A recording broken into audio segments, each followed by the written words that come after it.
Hi everyone! Today I've prepared a review of 5 varieties that I liked. Some of them turned out to be better yielding, some of them pleased more with the taste, but in any case, these varieties are worth telling about. Tomato Express is on its way. Take your seats, we are getting started.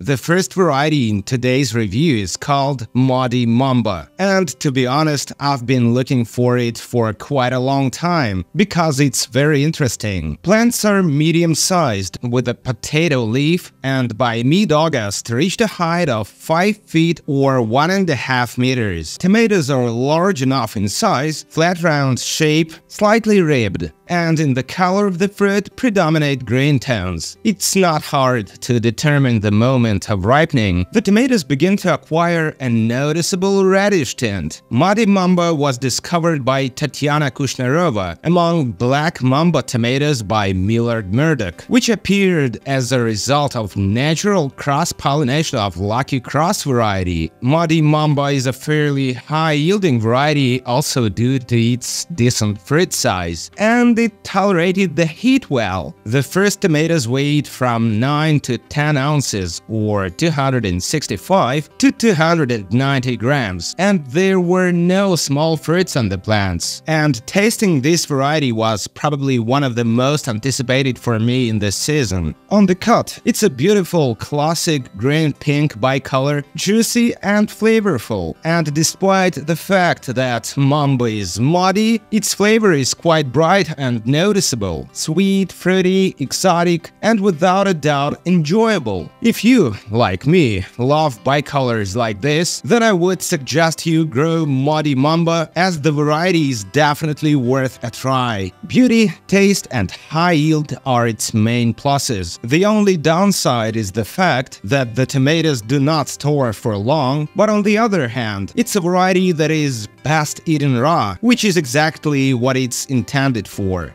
The next tomato is called Orange Heart from Angelina, another high-growing variety, and by early August, the height of these vigorous plants already exceeded 6 feet 7 inches or 2 meters. The tomatoes are heart-shaped, which is clear from the name, bright orange in color, slightly ribbed. In general, they are quite nice. I couldn't establish the origin of the variety with all my desire, alas, but sometimes it happens so. But in any way, I liked this one. The average weight of the fruit was between 8 and 9 ounces or 222 and 253 grams, and it was left to find out what lay behind that brightly colored skin. Inside there is a large amount of flesh of the same rich orange color. The juice is not very much, but despite this, tomatoes are sweet without any noticeable acidity, so the taste of these fruits is pleasant and definitely tomato-like. The yield potential of the variety was hard to determine. Maybe in the first season it wasn't too high, but the tomatoes are interesting and tasty in any case.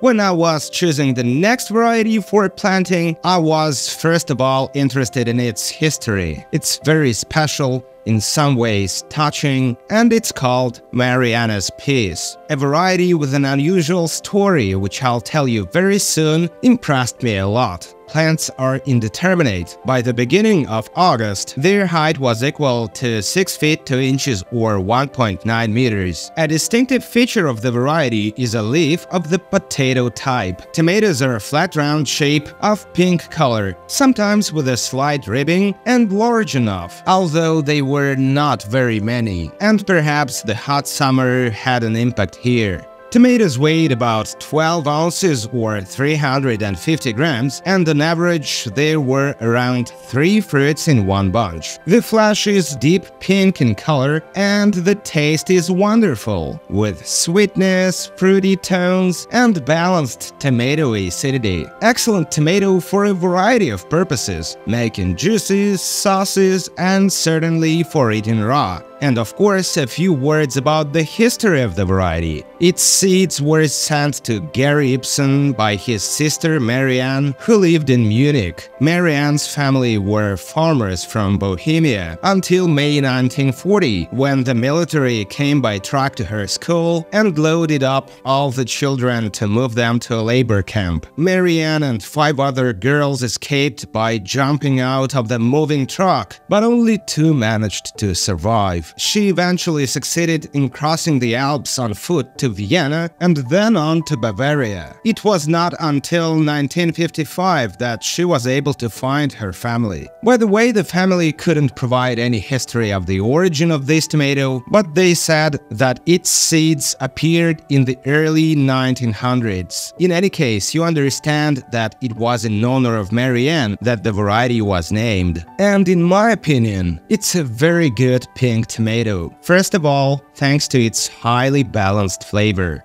And of course, in this review I can't help but tell you about dwarf tomatoes. I received the seeds of the first of them from Australia. This is still quite a rare variety and it's called Dwarf Barossa Fest. Sturdy plants with wrinkled potato-type leaves reached a height of about 3 feet 3 inches or 1 meter, so don't be too diligent with the pruning. Tomatoes are rounded, light yellow with thick walls and are not prone to cracking. At full ripening, you may notice subtle pink strokes. However, the variety is still not considered a bicolor. Dwarf Barossa Fest was developed as part of the Dwarf Tomato Project and is the result of crossing Dwarf Golden Champion and Green Giant tomatoes. The fruits weighed between 5.5 and 6.5 ounces, or 158 and 180 grams, and were noticeably larger than the Barossa Moon variety, although their coloring was almost identical. They were still the same bright light yellow color when cut, but most importantly, they had a very good flavor, with a noticeable sweetness and a pleasant acidity. And it's different from Barossa Moon, but I do not dare to say which of these 2 varieties is tastier. I like them both. I started my acquaintance with the so-called white tomatoes the season before last, when I grew Casey's Pure Yellow, and since then I consider it a good tradition, because all of them have an undeniably pleasant tomato flavor in the best sense of the word. You can find reviews of all of these varieties on my channel, and all I have to say is that Dwarf Barossa Fest is a worthy member of the dwarf tomatoes family that can be safely grown. At least I'm 100% convinced of that.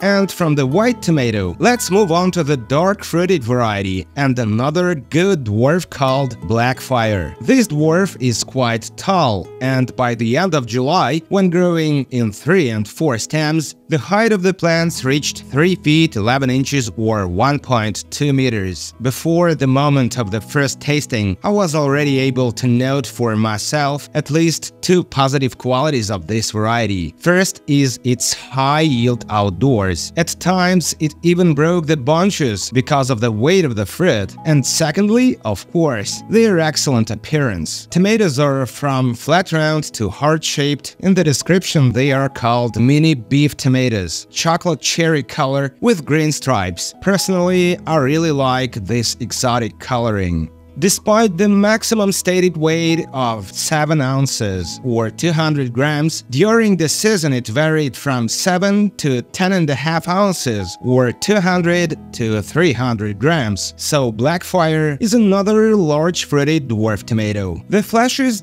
dark pink in color, juicy, and the taste is dominated by sweetness. The acidity is barely noticeable. I would call this taste balanced, and given its high yields, Dwarf Blackfire is a variety that is definitely worth trying. Thanks for watching. If you liked this video, don't forget to subscribe and of course, love tomatoes, grow tomatoes. This is the Lucky Garden channel, and see you soon.